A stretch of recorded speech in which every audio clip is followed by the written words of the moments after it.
Donc aujourd'hui, on va voir une nouvelle notation pour le complexe, un complexe Z. On a déjà vu deux notations, qui est donc le module de Z fois le cosinus de θ plus I sinus de θ, la forme donc trigonométrique. Et on a également vu la forme algébrique qui est A plus IB. Notre A représente la partie réelle de Z et notre B représente la partie imaginaire de Z.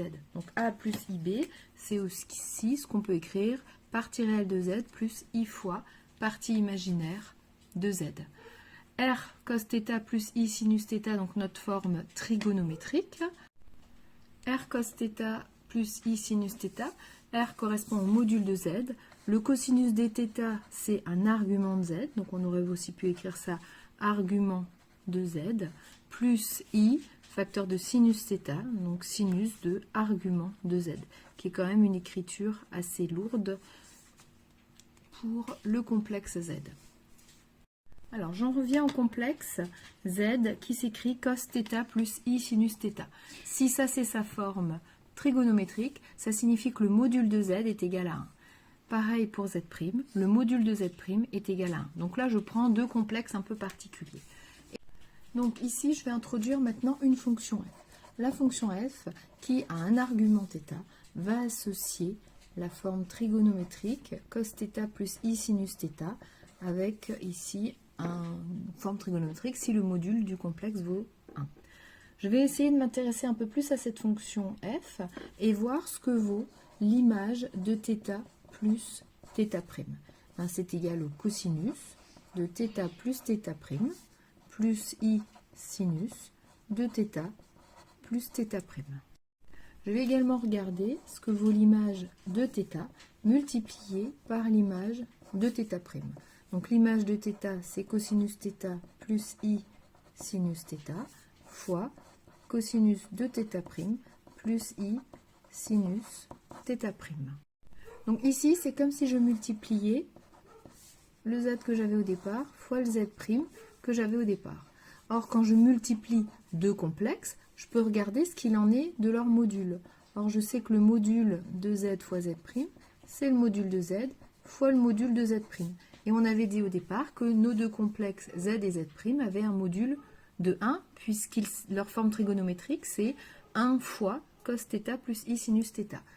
Donc ici, je vais avoir 1 fois 1, ce qui fait que j'obtiens un complexe, là, de module 1.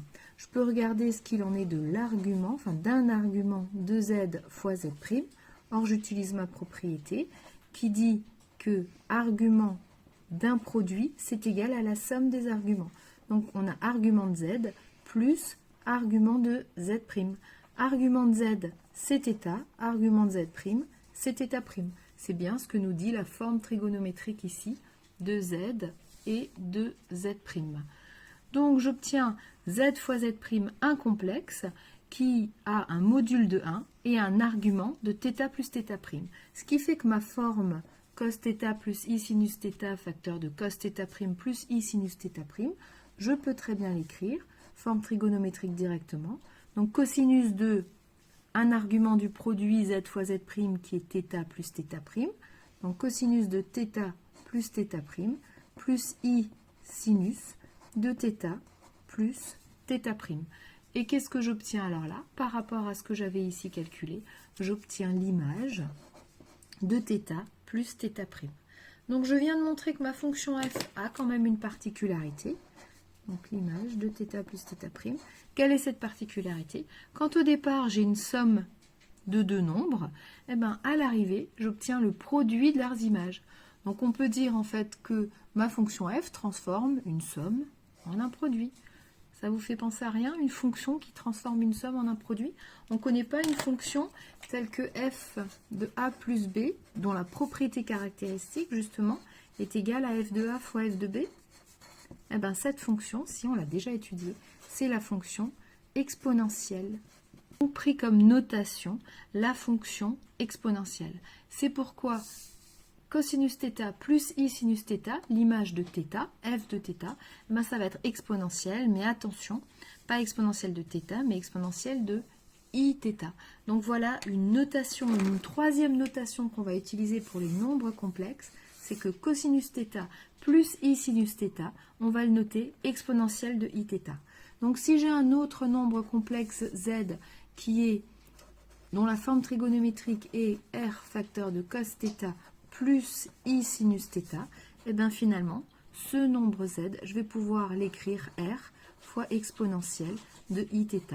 Et là, c'est ce qu'on appelle la notation exponentielle ou la forme exponentielle du complexe z. Donc on a une forme exponentielle, on a une forme trigonométrique et on a une forme algébrique. Alors, il faut donc bien quand même comprendre que cette notation exponentielle au niveau de terminal, c'est une notation. D'accord ? On n'a pas démontré ici.